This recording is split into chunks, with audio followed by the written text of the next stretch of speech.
Bonjour, bienvenue à PSF 211, méthode de recherche en psychologie. Nous allons parler dans ce PowerPoint de la mesure, donc de tout ce qui a rapport à la mesure de phénomènes psychologiques. La recherche psychologique fonctionne évidemment par collecte de données. Ça nous prend des données pour dire des choses scientifiques sur un certain phénomène psychologique. Et ces dernières-là requièrent évidemment des mesures de qualité. Sinon, ces recherches-là sont inutiles. Okay? On a déjà un peu parlé de ça lorsqu'on a parlé de la validité de construit d'une recherche. Vous vous souvenez peut-être, la validité de construit d'une recherche, c'était en quelle mesure est-ce que la recherche a bien défini et bien mesuré exactement ce qu'elle était censée mesurer. Okay? On va revenir un peu là-dessus. Mais l'idée, c'est que de la bonne recherche en psychologie requiert des bonnes mesures. Une bonne mesure de l'estime de soi, une bonne mesure d'intelligence, une bonne mesure de l'agressivité, une bonne mesure de peu importe ce qui nous intéresse. Okay? Mais comme j'ai déjà mentionné, la mesure en psychologie pose un défi parce que plusieurs phénomènes qui nous intéressent ne sont pas accessibles directement pour mesurer. Okay? Des trucs comme la motivation, ou l'émotion, ou le raisonnement, ou les attitudes. On ne peut pas juste sortir une règle et mesurer ça. Il faut y aller en posant des questions ou en faisant faire des choses aux gens, et ainsi de suite. Et c'est comme ça, indirectement, que l'on va mesurer leur motivation, leur émotion, leur raisonnement, et ainsi de suite. Et donc, tout ça, ça pose un certain défi. Et ça demande aux chercheurs de prendre différentes décisions. Des décisions, on en a déjà parlé, par rapport à l'opérationnalisation de leurs variables. Comment est-ce que je vais définir ma variable opérationnelle d'une certaine manière que je peux la mesurer? De quel type de mesure quel type de mesure est-ce que je vais employer? On n'a pas parlé de ça encore, mais on va voir que le fait que vous pouvez mesurer quelque chose, ça ne s'arrête pas là, parce qu'il y a différentes façons de mesurer, il y a différentes échelles de mesure et types de mesures qu'on peut utiliser. Et on va voir ça, soit dans ce PowerPoint-ci ou dans le prochain. Donc, il y a tout un paquet de questions qui s'ouvrent aux chercheurs. Alors, un bon exemple de ça, c'est un exemple sur la recherche sur le bonheur. Et je mets bonheur / bien-être. Okay? Si vous cherchez un peu dans la recherche sur le bonheur, le bien-être, vous tomberez à un moment sur les travaux de Diener et ses collègues. Par exemple, Pavet et Diener en 1993. Okay. Qui s'intéresse au bonheur. En passant, le bonheur est une question qui a fait couler qui a beaucoup d'encre en psychologie. Dans le sens, les gens ont travaillé énormément sur le bonheur. C'est une question vraiment intéressante. Qui est heureux? Qu'est-ce que c'est qu'une vie heureuse? Quels sont les facteurs qui augmentent, qui diminuent le bonheur, etc. T'sais? Donc, il y a eu des travaux là-dessus. Et les travaux de Diener et ses collègues représentent bien ce défi de la mesure pour quelque chose de si flou, si on veut, ben oui, flou que le bonheur. Parce que je veux pas, c'est un peu flou quand même. Donc, un des premiers trucs qu'on remarque lorsqu'on lit ces travaux-là, c'est qu'au niveau conceptuel, avant même de passer à la variable opérationnelle, au niveau conceptuel, ils se sont dit, Diener et leurs collègues, se sont dit que le terme bonheur était trop ouvert à l'interprétation, était trop sujet à l'interprétation. Donc, même s'ils travaillaient sur le bonheur, ils ont décidé de substituer pour dire qu'ils travaillaient sur le bien-être. Et pourquoi? Parce que selon eux, le bien-être, au niveau conceptuel, est plus clair. Le mot est plus clair. Bien-être, c'est être bien, c'est se dire bien, dans le fond. Et ça semblait pour eux plus objectif et plus facilement... Ça semblait pour eux pouvoir plus facilement se prêter à des opérationnalisations qui pourraient être utilisées, alors que bonheur, c'était moins le cas. Alors, pour opérationnaliser cette variable conceptuelle du bien-être, okay, et souvenez-vous, fondamentalement, ils mesuraient le bien-être pour dire quelque chose à propos du bonheur. C'est juste qu'ils avaient choisi bien-être plutôt que parce que c'était plus objectif. Alors, ce qu'ils ont fait, c'est qu'ils ont demandé aux individus, dans un sondage, de rapporter leur propre niveau de bien-être via un questionnaire. Alors, on appelle ça des mesures auto-rapportées. On va revenir là-dessus, mais auto-rapporté veut dire que c'est le participant qui dit lui-même comment il se sent, qu'est-ce qu'il pense, et ainsi de suite. Okay. Plus précisément, ils ont mesuré le bien-être subjectif. Cette idée subjective, c'est justement, c'est auto-rapporté, là, avec 5 items. En psychologie, item veut dire des questions dans un sondage, en passant. Donc, un sondage avec 5 questions, 5 items. Chacune portant sur la satisfaction avec la vie. Donc, vous avez 5 questions. Et chaque question, on y répondait en utilisant une échelle de mesure en 7 points, qui allait de 1, pas du tout d'accord, à 7, tout à fait d'accord. Alors, voici leurs 5 questions. In most ways, my life is close to my ideal. The conditions of my life are excellent. I am satisfied with my life. So far, I have gotten the important things I want in life. Et if I could live my life over, I would change almost nothing. Donc, les participants devaient, pour chacune de ces questions-là, répondre sur une échelle de 1 à 7 pour indiquer en quel point est-ce que chaque énoncé représente eux-mêmes et leur vie, dans le fond. OK? Et donc, ils mettaient tout ça ensemble, tous ces scores-là ensemble, et ils raisonnaient évidemment que les gens les moins heureux obtiendraient un total de 5, parce qu'ils auraient mis la plus basse, le chiffre le plus bas pour chacun de ces items-là, qui était 1, en fond. Souvenez-vous, 0 n'était pas présent. Et ce qui était 1, donc 1 fois 5, bien, ça donne 5. C'est 5, dans cette échelle-là, 5 représente le score le plus bas. Et les gens les plus heureux, pouvez-vous imaginer ce qu'ils auraient? Bien, c'est exactement 35. 7 plus 7 plus 7 plus 7. Plus 7. 35. Et ils se sont dit que les gens qui ont un bonheur moyen, en plein au milieu, qui ne sont pas ils n'ont pas de l'hyper bonheur, mais ils ne sont pas non plus malheureux. Ceux à un point neutre obtiendraient un total de 20. Okay? Qui est 4, okay? Qui est le milieu de l'échelle. 4 fois, 4 à chaque question, 20. Okay? En plein entre satisfait et non satisfait. Donc ça, c'est la mesure qu'ils ont utilisée. Qu'en pensez-vous? On peut dire des choses positives là-dessus. On peut trouver plein de problèmes avec ça. Mais c'est une opérationnalisation du bien-être pour mesurer le bonheur. OK? Diener et Diener, en 1996, ont conclu que la majorité des gens se disaient heureux. En fait, ça, c'était une de leurs questions. C'est, si on fait ce test-là avec plusieurs personnes sur un gros échantillon, est-ce que les gens vont être au-dessus ou en dessous de 20? Parce que comme 20, c'est comme la balance un peu, là, le point milieu. Mais ce qu'on veut savoir, c'est les gens sont-ils plus heureux que juste neutres, dans le fond. Et ils ont conclu que la majorité des gens se disaient plus haut que 20. Il y a eu certaines études, par exemple, sur des étudiants secondaires et universitaires qui ont trouvé que 63% des étudiants avaient un score au-dessus de 20. Il y a eu d'autres études avec des personnes qui ont un handicap physique. Ils ont trouvé que 72 personnes, les adultes avec un handicap, avaient un score au-dessus de 20. Donc, toutes sortes d'études ont utilisé cette mesure de Diener et ses collègues pour mesurer le bonheur et le bien-être. Cela reste toutefois une opérationnalisation parmi plusieurs possibles opérationnalisations. Une autre possibilité a été proposée par Cantrell en 1965 et vous allez voir, c'est rudement plus simple, mais c'est juste différent parce que ça fait appel maintenant un peu plus à la perception visuelle. Ça veut dire que Cantrell vous présente un objet et vous demande de vous placer sur cet objet-là pour mesurer votre bonheur. Il appelle ça le ladder of life. Je l'ai traduit comme l'échelle de vie ou l'échelle de la vie. Okay.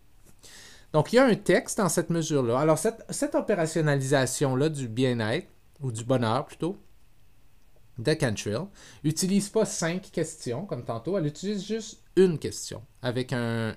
Il y a un comme de... Il y a un, pas un scénario, mais un genre de préambule. Et voici le préambule. Okay? Ça dit, imaginez une échelle avec des marches, okay, allant de 0 à la base à 10 au sommet. La plus haute marche représente la meilleure vie possible pour vous et la plus basse représente la pire vie possible pour vous. Sur quelle marche diriez-vous que vous êtes en ce moment? Et donc, vous indiquez. Donc, c'est différent comme façon de mesurer ça. Et cette échelle-là utilise donc une mesure unique, alors que l'échelle de Diener et ses collaborateurs y avaient 5 items, avec une échelle en 7 points pour chaque item. Ici, on a fondamentalement un item, mais un item plus développé, parce qu'il y a comme c'est plus développé, c'est pas juste une phrase, c'est comme on vous demande de penser à votre vie comme une échelle, et ainsi de suite. Okay? Et sur une échelle de 10 points. Alors voici en anglais ce que c'est là. Assume that this ladder is a way of picturing your life. The top of the ladder represents the best possible life for you. The bottom rung of the ladder represents the worst possible life for you. Indicate where on the ladder you feel you personally stand right now by marking the circle. Best possible life, worst life et tous les points au milieu. Donc, c'est une autre possibilité. Une autre façon d'opérationnaliser le bonheur ou le bien-être. Donc, on voit ici deux façons très différentes de mesurer un phénomène psychologique.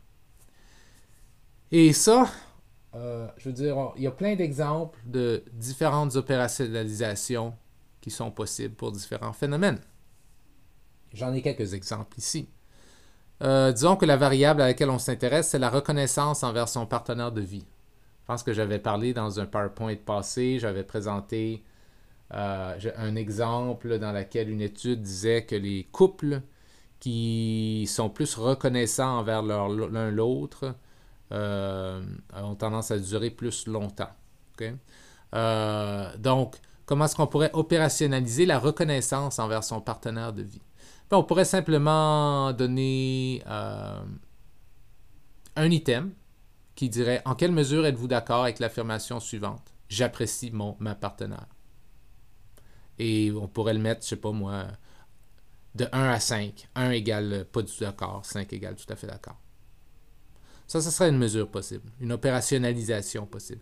Mais une autre opérationnalisation possible pourrait être d'observer des couples interagir et de noter le nombre de fois qu'ils se disent merci. Maintenant, vous remarquez peut-être que dans la première opérationnalisation, on demande aux gens de dire eux-mêmes comment ils apprécient leur partenaire. Puis dans l'autre opérationnalisation, on ne leur demande pas de dire rien du tout, on les observe à la place. Okay?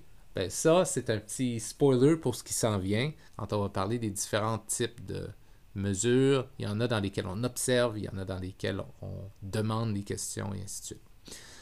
Si vous vous intéressez au genre, le genre, honnêtement, c'est pas mal tout le temps mesuré de la même façon dans les études. Une simple question de sondage dans laquelle les gens doivent s'identifier comme homme, femme ou autre.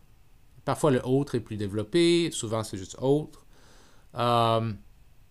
Mais une autre opérationnalisation possible pourrait être, et je pense que ça s'est déjà fait dans certaines études, un chercheur qui doit deviner le genre de la personne en se basant sur sa voix dans une entrevue téléphonique. Et l'idée étant que les gens qui s'identifient comme femmes vont avoir une voix plus haute, généralement, que les gens qui s'identifient comme hommes. Pas tout le temps, mais statistiquement parlant, on est capable de reconnaître des voix de femmes et des voix d'hommes avec grande efficacité. Donc, ça pourrait être fait. La richesse pourrait être mesurée, par exemple, opérationnalisée en demandant aux individus de rapporter leurs revenus, une mesure auto-rapportée. Puis on pourrait leur donner différents choix, comme une question à choix forcé, en offrant des intervalles fixes. Est-ce que vous faites moins de 20 000 $ par année, entre 20 000 et 50 000, plus que 50 000? T'sais. Donc ça serait une façon. Une autre façon pourrait être, et ça s'est déjà fait, croyez-le ou non, dans des études, de codifier la valeur de la voiture du participant. d'une manière sur une échelle qui va de 1, un vieux véhicule de faible statut, à 5, un nouveau véhicule à haut statut. Donc, il y a des recherches qui ont codifié la richesse des gens partiellement en regardant la qualité de leur voiture. Vous pouvez imaginer des problèmes avec ça. Il y a des personnes pauvres qui s'achètent, je sais pas moi, une Porsche, par exemple, mais qui dépensent leur argent là-dessus. Puis il y a plein de personnes riches qui conduisent des Tercel. OK? L'intelligence. On pourrait l'opérationnaliser avec un test de QI, un test de quotient intellectuel, dans lequel il y a des items. Souvenez-vous, items, ça veut dire des questions. Des items de résolution de problèmes, de vocabulaire, de mémoire, etc. Ou on pourrait enregistrer l'activité cérébrale lorsque la personne tente de résoudre un problème. Donc, on met les personnes dans un genre de scanner, puis on enregistre l'activité de leur cerveau pendant qu'ils tentent de résoudre un problème. Okay? Fait intéressant par rapport à ça, il y a des données qui suggèrent que les personnes plus intelligentes, leur cerveau travaille moins fort lorsqu'ils sont en train de résoudre un problème. Bref, ça fait du sens. C'est comme s'ils avaient besoin de moins utiliser leur cerveau pour résoudre un problème. Comparativement, par exemple, à moi, je me considère intelligent en moyenne. Probablement que mon cerveau travaillerait plus fort pour résoudre le même problème. Donc, techniquement, on pourrait partiellement mesurer l'intelligence des gens en leur donnant un problème puis en les mettant dans un scanner qui observe l'activité cérébrale, l'activité de leur cerveau. Okay?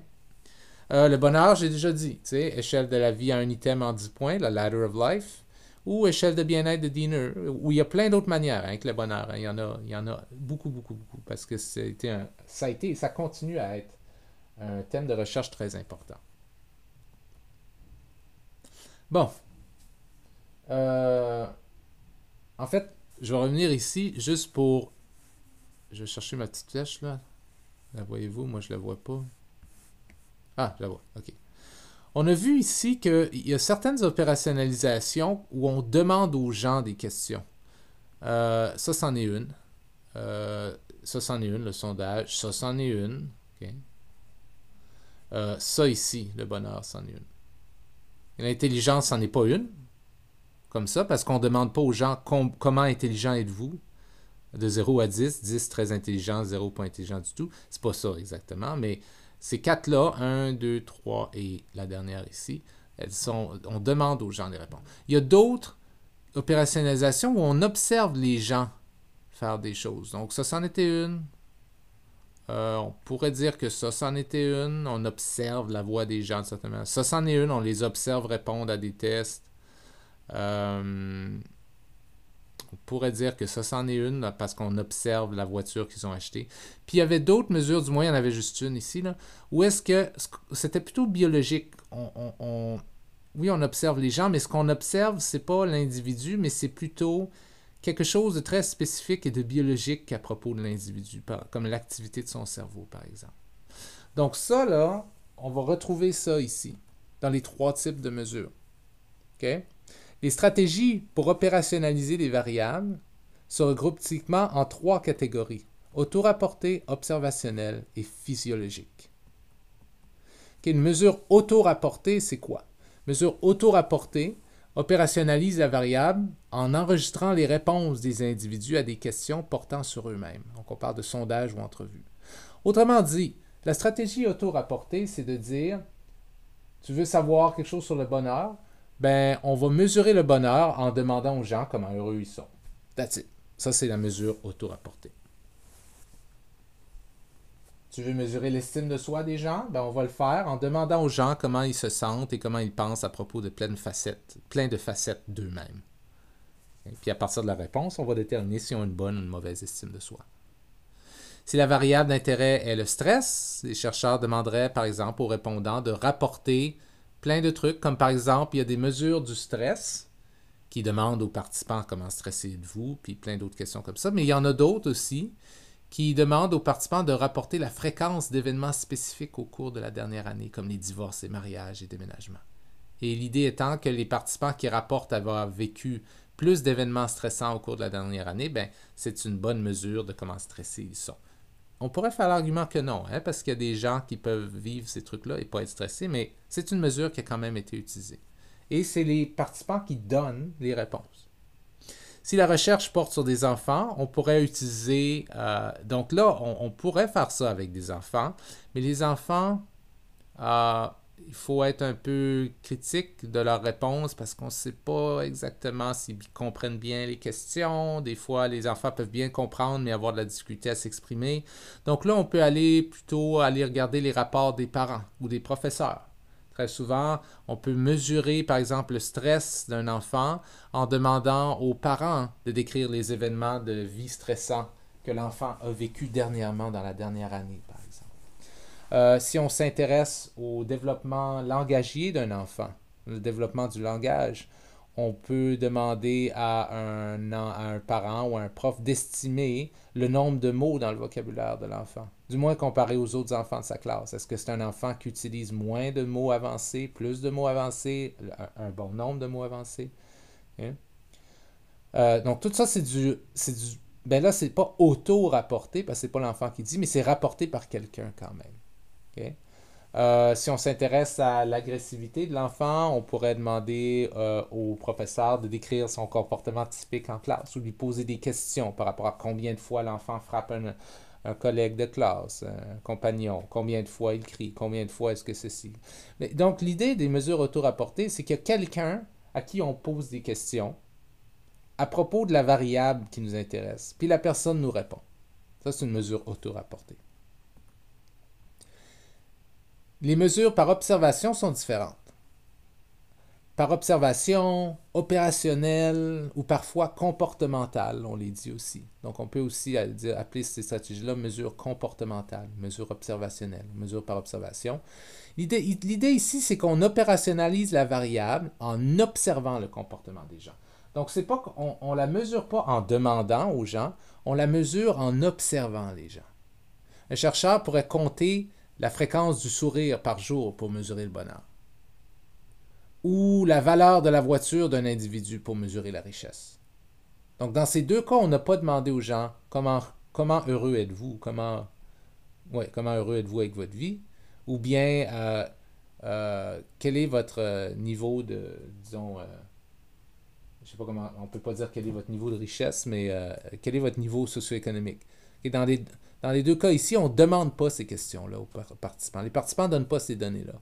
À la place, on va chercher ce qu'on croit être une mesure de ces données-là, puis on peut toujours critiquer ça, là, en observant les gens, en observant ce qu'ils font, ce qu'ils achètent, et ce qu'ils... ainsi de suite. On peut aussi mesurer des traces physiques des comportements. Ça veut dire que parfois, si on ne peut pas observer les comportements eux-mêmes, on peut observer des conséquences de ces comportements-là. Par exemple, il y a des études, je crois, je ne suis pas certain de ça, il faudrait que je vérifie, mais on pourrait mesurer le stress en comptant le nombre de marques de dents sur un crayon. Okay? L'idée étant que si vous donnez un crayon à quelqu'un de très stressé, qui va mâchouiller le crayon, je pense qu'il n'y a pas d'études qui ont utilisé ça, là. J'espérerais, parce que c'est un peu une mesure bizarre. Parce que les gens pourraient mâchouiller un crayon pour plein de raisons. Ça peut être un tic, ça peut être qu'ils ont faim. Mais l'exemple est là. On pourrait mesurer le stress en comptant le nombre de marques de dents sur un crayon. Okay? Donc ça, c'est ce qu'on mesure vraiment là. Ce qu'on observe vraiment, c'est le nombre de marques, mais on l'utilise pour inférer le stress. Quelque chose qui se fait plus souvent, on pourrait mesurer le stress en consultant les documents publics de la vie de quelqu'un pour voir, est-ce que la personne a vécu un divorce, un déménagement, un décès, pas la personne elle-même qui est décédée, mais un décès de quelqu'un de proche, et ainsi de suite. On peut penser quand des gens qui écrivent des bibliographies, d'une certaine manière, ils utilisent beaucoup justement ces traces physiques des comportements pour dire des choses à propos des gens sur lesquels ils écrivent la bibliographie. Bon, écrire une bibliographie n'est pas faire de la science psychologique, mais l'exemple reste là quand même. Une mesure physiologique maintenant, c'est qu'on ne mesure pas un phénomène en demandant aux gens de nous dire quelque chose par rapport à ça, On ne mesure pas en observant ce que les gens font spécifiquement. Ben, c'est un type d'observation d'une certaine manière parce qu'on est en train de regarder quelque chose. Mais ce qu'on fait ici, c'est qu'on s'intéresse vraiment à des données biologiques, comme l'activité du cerveau, qu'on peut mesurer de différentes manières. Comme une prise de sang où on s'intéresse au taux d'une hormone spécifique dans le sang, comme des hormones de stress, par exemple, ou des hormones, l'oxytocine, par exemple, ou les corticostéroïdes, ou des trucs comme ça. Ou on peut mesurer le rythme cardiaque pour mesurer le stress, pour mesurer différentes émotions, le niveau de dilatation de la pupille, la moiteur des mains. Est-ce que les mains sont moites? Est-ce que la peau des mains conduit l'électricité plus ou moins? Tout ça, c'est des mesures physiologiques qui sont plus difficiles, hein, parce qu'elles requièrent typiquement des instruments qui amplifient, qui enregistrent et qui analysent ces types de données-là. Hein? Par exemple, le bonheur situationnel, ça veut dire pas le bonheur dans la vie en général, mais le bonheur dans une situation spécifique maintenant, là, a déjà été mesuré par des études avec un électromyogramme. Et un électromyogramme, c'est facial. C'est comme des petites ventouses qu'on vous met partout sur différents endroits dans le visage et qui vont mesurer l'activité de certains muscles dans votre visage. Okay? Ça serait l'équivalent de compter les sourires, mais ici, on ne compte pas les sourires. Ici, c'est une machine qui nous dit que les muscles qui sont présents dans l'activation du sourire ont été activés plusieurs fois pendant cette situation-là. Ce qui nous laisse croire donc que vous avez eu du bonheur dans cette situation-là. On peut aussi utiliser d'autres trucs, comme certaines variables ont été mesurées avec l'imagerie à résonance magnétique fonctionnelle. Je n'irai pas en détail, par exemple, dans ce que c'est, mais suffit pour l'instant de comprendre que c'est une mesure du changement du flot sanguin dans certaines régions du cerveau pendant que la personne s'adonne à une tâche. L'idée étant que si vous vous adonnez à une tâche qui requiert certaines parties du cerveau plus que d'autres, il va y avoir un flot sanguin accru vers ces parties-là. Et en mesurant ce flot sanguin-là, on peut savoir quelle partie du cerveau travaille le plus et on peut mesurer différents trucs avec ça. On peut aussi utiliser un électroencéphalogramme. Ça, c'est lorsque on ne vous met pas dans un scanner ici, mais on vous met un genre de filet sur la tête composé de plein de petits électrodes qu'on colle un peu partout sur votre tête. Et ces électrodes-là, pas des électrodes, des ventouses, détectent l'activité des neurones, l'activité électrique des neurones en dessous du crâne. Et donc, on peut, avec ces données EEG-là, électroencéphalogramme, savoir quelle partie de votre cortex réagit à tel stimulus et on peut mesurer des choses comme ça. Okay? Donc, ça, c'est des mesures physiologiques. On peut aussi vous demander de cracher dans une petite fiole et analyser dans votre salive le taux de corticostéroïdes, de glucocorticoïdes ou quelque chose comme ça, et de certaines hormones pour calculer votre niveau de stress. Donc, il y a plein de différentes manières qu'on peut utiliser des mesures physiologiques. Okay? Et les mesures physiologiques, il y a quelque chose d'intéressant entre les mesures auto-rapportées, les mesures observationnelles et les mesures physiologiques. Moi, la façon dont je le comprends, c'est que les mesures auto-rapportées sont les plus simples à utiliser. Puis on peut vraiment mesurer pas mal tout avec des mesures auto-rapportées parce qu'on peut simplement poser des questions aux gens, on peut inventer des questions. Sauf que le problème, c'est que les gens peuvent, soit mentir ou pas vraiment savoir comment répondre en mots à nos questions. Alors, ce qu'on peut faire à la place, c'est utiliser des mesures observationnelles. Dans les mesures observationnelles, on voit vraiment ce que les gens font, et donc les gens ne peuvent pas nous mentir en mots. Sauf que, quand les gens savent qu'ils sont observés, ils vont se comporter différemment. Fait que le fait qu'on est là pour mesurer peut biaiser les résultats.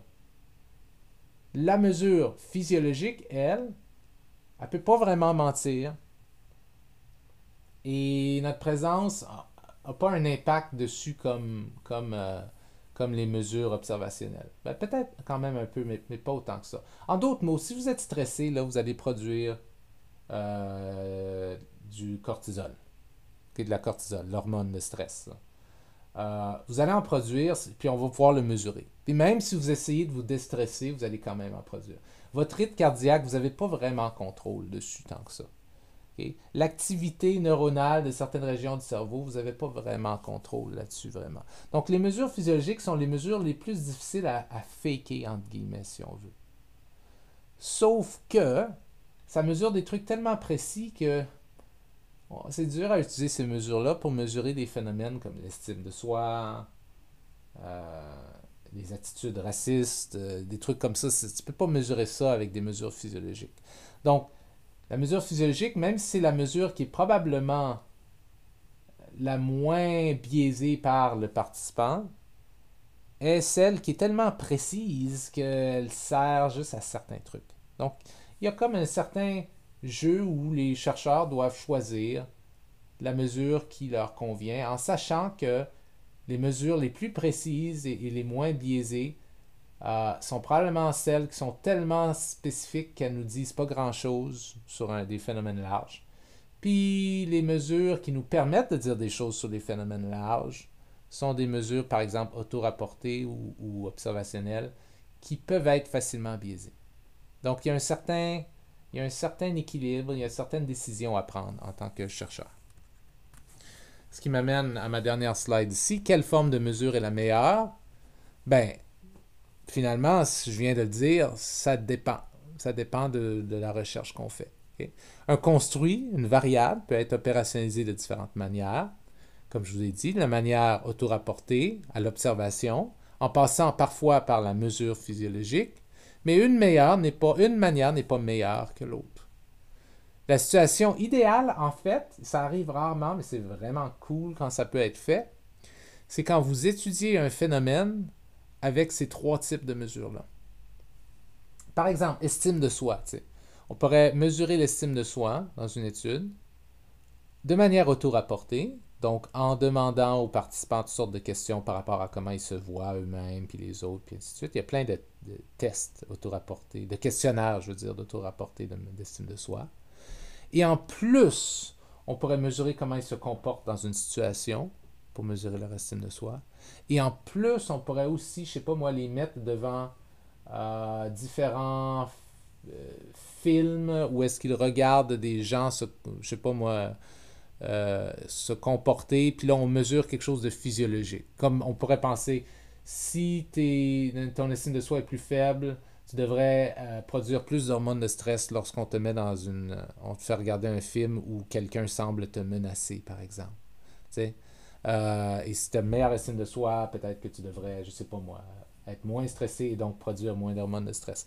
Donc là, on aurait une situation où on a mesuré l'estime de soi de trois manières, auto-rapportée, observationnelle et physiologique. Ça serait vraiment génial. C'est rare, par exemple, qu'on fait ça. Pourquoi? Parce que ça coûte beaucoup d'argent et beaucoup de temps, dans le fond.